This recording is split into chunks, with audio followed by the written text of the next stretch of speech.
Here are the 3 AI tools which I use as a video editor. Number 1, ನನ್ನ recent favourite Hera AI. ನೀವು video editing ಮಾಡ್ತಿರ್ತೀರಾ, ಅದರಲ್ಲಿ ಯಾವುದಾದ್ರು animation add ಮಾಡಬೇಕು. For example map animation ಆಗಿರ್ಬೋದು, graph animation ಆಗಿರ್ಬೋದು. So ಅದಕ್ಕೆ ನೀವು after ಎಫೆಕ್ಟ್ಸಲ್ಲಿ ಹೋಗಿ ಅದರಲ್ಲಿ ಟೈಮ್ ಸ್ಪೆಂಡ್ ಮಾಡಬೇಕು. ಸೊ ಅದ್ರ ಬದಲು ಈ AI ಟೂಲಲ್ಲಿ ಜಸ್ಟ್ ಹೋಗಿ ನೀವು ಪ್ರಾಂಪ್ಟ್ ಕೊಟ್ಟರೆ ಸಾಕು, ನಿಮ್ಗೆ ಬೇಕಾಗಿರೋ ಆ್ಯನಿಮೇಷನ್ನ ವಿತಿನ್ 30 ಸೆಕೆಂಡ್ಸಲ್ಲಿ ಕೊಡುತ್ತೆ. Second one 11 Labs. ನೀವೇನೋ ಸ್ಕ್ರಿಪ್ಟ್ ಬೇಸ್ಡ್ ಎಡಿಟಿಂಗ್ ಮಾಡ್ತಿದ್ರೆ ನಿಮಗೆ ಸ್ಕ್ರಿಪ್ಟ್ ಕೊಟ್ಟಿರ್ತಾರೆ, ಅದಕ್ಕೆ ಮೋಸ್ಟ್ ಇಂಪಾರ್ಟೆಂಟ್ ನಿಮ್ಗೆ ಏನು ಬೇಕಾಗಂದ್ರೆ ವಾಯ್ಸ್ ಓವರ್. ಸೊ ಈ ವಾಯ್ಸ್ ಓವರ್ನ ತೆಗಿಯೋಕ್ಕೆ ನೀವು 11 ಲ್ಯಾಬ್ಸ್ ಹೋಗ್ಬಿಟ್ಟು ನೀವು ಸ್ಕ್ರಿಪ್ಟ್ನ ಪೇಸ್ಟ್ ಮಾಡಿದ್ರೆ ಸಾಕು.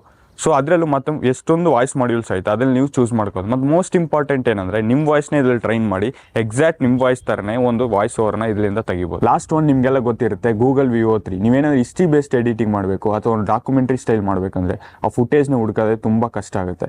ಸೊ ಈ VO3 ಹೋಗ್ಬಿಟ್ಟು ನಿಮ್ಗೆ ಏನು ಬೇಕೋ ಅದು ಕರೆಕ್ಟಾಗಿ ಪ್ರಾಂಪ್ಟ್ ಕೊಟ್ಟರೆ ಸಾಕು, ಒಂದು ರಿಯಲಿಸ್ಟಿಕ್ಕಾಗಿ ವೀಡಿಯೋನ ಕೊಡುತ್ತೆ. ಸೊ ಆ ವೀಡಿಯೋನ ನೀವು ವೀಡಿಯೋ ಎಡಿಟಿಂಗಲ್ಲಿ ಯೂಸ್ ಮಾಡ್ಕೋಬೋದು.